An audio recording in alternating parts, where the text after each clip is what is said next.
Bonjour à tous. Alors, dans cette vidéo, un changement de point de vue par rapport à d'habitude, puisque cette fois-ci, j'ai décidé de vous montrer non pas l'écran côté MJ, mais côté joueur, avec l'utilisation de D&D Beyond pour gérer sa fiche de personnage et lancer les dés. On va dire que côté MJ, mon MJ a de son côté lancé Encounter Plus en mode serveur, ainsi qu'un utilitaire qui s'appelle EncounterLog et qui va permettre d'interfacer automatiquement D&D Beyond et les lancers de dés qu'on fera sur D&D Beyond pour les rendre visibles dans Encounter Plus, à la fois côté MJ et évidemment pour l'ensemble des joueurs. Alors, vous avez là à l'écran, j'ai ouvert deux fenêtres. À droite, c'est une fenêtre web, toute simple, ce qu'on appelle un client web. C'est un navigateur web, ici c'est Chrome, mais ça pourrait être n'importe quel navigateur web, ouvert sur PC, sur Mac, sur tablette, sur smartphone, comme on veut. On récupère l'adresse IP qui est donnée par le MJ, en l'occurrence ça c'est une adresse locale, qu'on copie simplement dans la barre d'adresse de la page web et automatiquement c'est très simple, ça se connecte sur le serveur et donc vous voyez que l'essentiel de l'écran en fait est la map, la battle map finalement sur laquelle se trouvent les tokens. Là en l'occurrence la battle map que j'ai choisie est plutôt une landing page, voilà, mais ça pourrait être une battle map tout à fait normale. Et donc un client web suffit, c'est très simple. Lorsque l'on est connecté, on vient ici sur menu, on va dans settings. La seule chose qu'on a à faire, là on peut donner son nom, on peut choisir une couleur, voilà, comme on veut. C'est pas la couleur du setting, c'est la couleur des alertes que éventuellement vous voudrez passer au MJ ou au joueur. Je vais vous montrer ça. Donc là on a pris orange. Et ici, c'est les différents joueurs PJ token finalement qui sont ouverts côté du serveur et on choisit le sien. Voilà, donc là je choisis en l'occurrence par exemple le Brie et je passe sur le reste pour le moment. Voilà. Et donc lorsque ceci est fait, alors Brie en l'occurrence c'est ce token là, je peux déplacer mon token sur l'écran sur la battle map. Bon, là c'est une battle map où il n'y a pas de... on voit tout, hein, d'accord. Après on est dans un navigateur web. Donc on peut zoomer, dézoomer globalement sur la map, la déplacer de façon très très simple. On ne peut pas déplacer, vous voyez, si j'essaye de sélectionner un autre token, ce ne sont pas mes tokens puisque moi, mon joueur, je suis connecté, c'est Brie, donc je ne peux déplacer que mon token. Et puis les autres joueurs déplaceront globalement leur token. J'ai à peu près fait le tour, c'est très simple. Alors, si lorsque si je zoome et que je me mets, je ne sais pas, voilà, quelque part par ici par exemple, vous avez en bas à gauche, alors là des boutons, si vous n'avez pas ça sur la souris, vous avez des boutons moins plus qui permettent de zoomer, et puis vous avez ici une espèce de petit bouton cible, quand vous cliquez dessus, ça vous repositionne automatiquement sur votre token. Si à un moment donné, éventuellement vous l'avez perdu de vue, vous pouvez très simplement, globalement le retrouver sur la map. Ensuite, les deux seules options que vous avez, c'est ici pour se déplacer et ici une petite baguette où vous pouvez, si je veux dire tiens ici il y a un couteau, vous voyez que j'avais choisi une couleur et là je peux finalement faire un signe avec la baguette et en fait tous les joueurs sur les autres écrans et le MJ verra avec mon nom, en l'occurrence Brie, que je signale globalement cet endroit sur la carte. Voilà, c'est donc très simple. Vous avez à droite une fenêtre de chat, on peut taper du chat ici directement, mais ce que je voulais du coup surtout vous montrer, c'était l'interface avec D&D Beyond et les fiches de caractères que l'on peut voir sur D&D Beyond. Donc j'ai ouvert une deuxième fenêtre qui est sur la gauche de l'écran, où j'ai chargé finalement D&D Beyond et ma fiche de personnage de Brie. Et ensuite, l'ensemble des zones qui sont quelque part cliquables sont gérées et interfacées. Ce qui veut dire que si par exemple je dois faire un jet de dextérité, bah, je peux très bien, je viens sur ma fiche, Brie, je clique sur le plus 5 et vous voyez que j'ai un lancer de dés qui se fait. C'est un 2, plus 5, ça fait 7. Et si vous regardez à droite, ici, on voit dans la fenêtre de chat que Brie a lancé un jet de dextérité, un des 20 plus 5 a fait 7. Voilà. Donc c'est très, très facile. Vous avez comme ça, donc ça c'est les jets de constitution. Vous pouvez faire ici un jet de sauvegarde, par exemple, jet de sauvegarde d'intelligence. Voilà, et qui s'affiche ici, vous voyez, jet de sauvegarde d'intelligence, résultat de 17.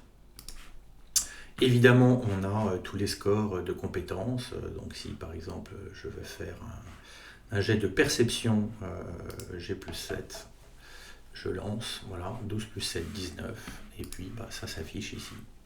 Et évidemment, c'est identique pour tous les joueurs. Voilà, et puis si je vais dans la fiche côté action, là je vois j'ai mon arc court, ma rapière, je peux faire une attaque avec une deuxième attaque en deuxième main, une autre rapière. On voit que les dégâts sont différents, un D8 plus 1 alors que là c'est un D8 plus 6. Donc si par exemple je veux faire une attaque avec break ma rapière, je clique sur le plus 9 pour toucher. Voilà, donc rapière, un D20 plus 9. Là, les accents ne sont pas pris en compte là, dans cette version, mais la correction va arriver. Donc plus 9, et puis si je veux lancer les dégâts, voilà, je lance les dégâts, 1 D8 plus 6, et je vois ici les dégâts 1 D8 plus 6, 14. Joli coup maximum. Voilà, donc c'est très très simple pour interfacer globalement les deux outils. Ça se fait automatiquement.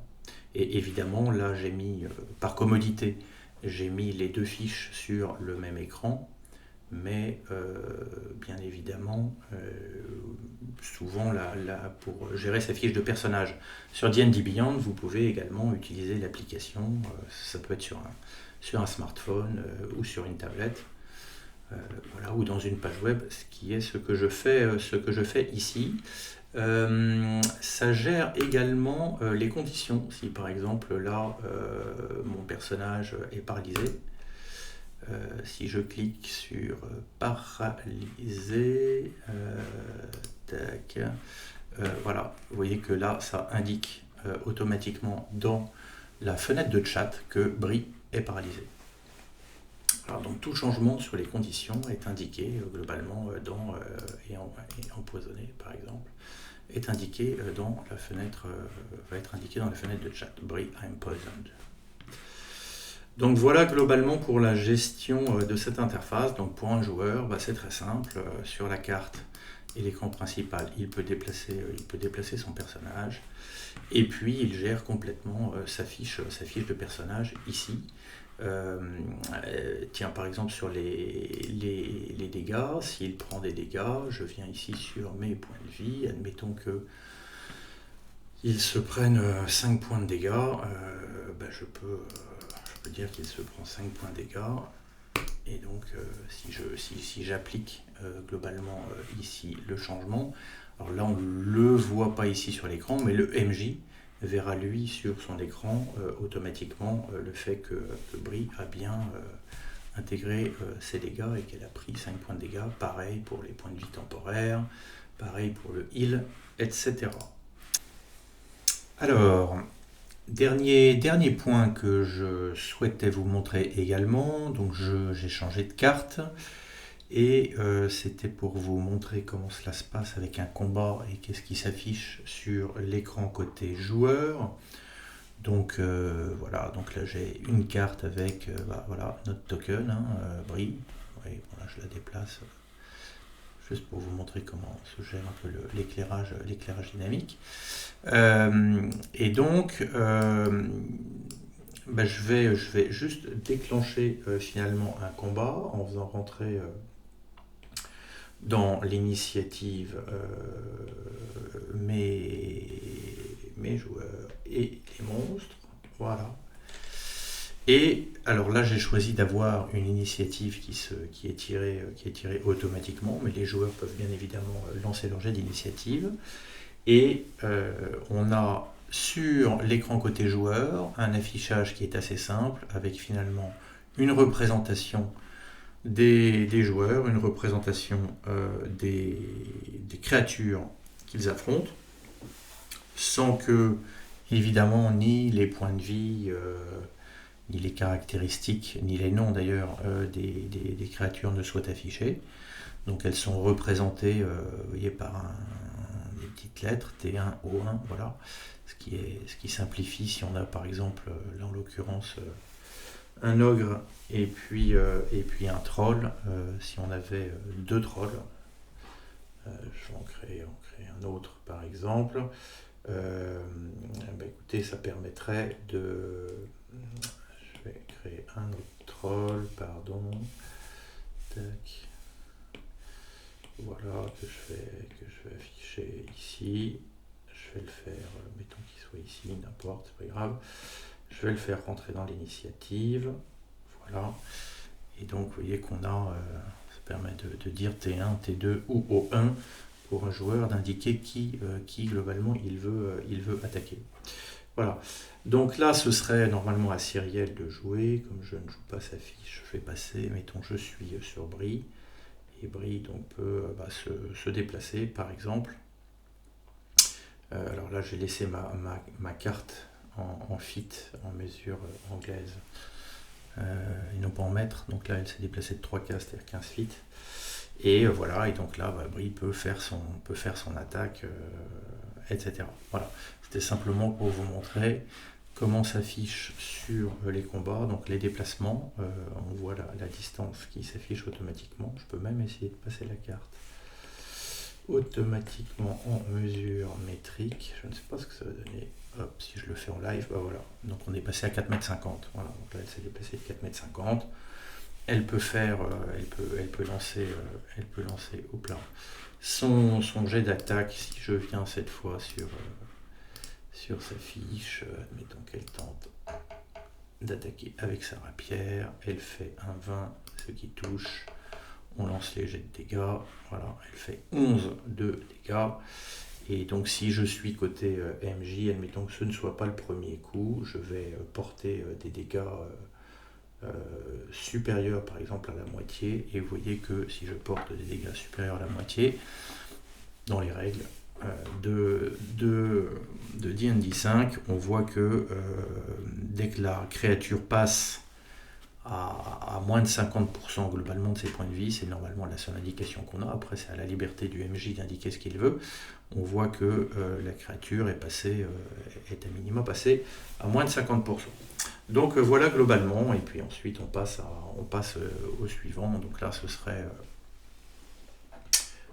à Eops de jouer, je passe, c'est à T2, et donc là, T2 peut venir se déplacer, faire son attaque, etc. etc. Donc voilà comment se fait le combat, et lorsqu'un combat s'arrête, la barre d'initiative disparaît. Et évidemment, on retire les monstres s'ils ont été tués. Et bien voilà, à bientôt pour une prochaine vidéo.